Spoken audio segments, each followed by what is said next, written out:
Buccaneers were a kind of privateers, or free sailors peculiar to the Caribbean Sea during the 17th and 18th centuries.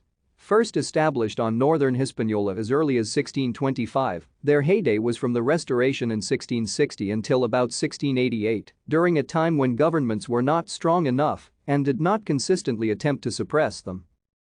Originally, the name applied to the landless hunters of wild boars and cattle in the largely uninhabited areas of Tortuga and Hispaniola. The meat they caught was smoked over a slow fire in little huts the French called boucanes to make viand boucani, jerked meat or jerky, which they sold to the corsairs that preyed on the shipping and settlements of the Caribbean. Eventually, the term was applied to the corsairs and privateers themselves, also known as the Brethren of the Coast.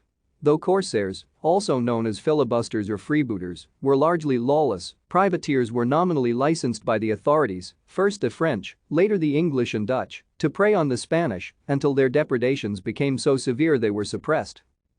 The term buccaneer was taken from the Spanish bucanero and derives from the Caribbean Arawak word buccan, a wooden frame on which Tainos and Caribs slowly roasted or smoked meat, commonly manatee.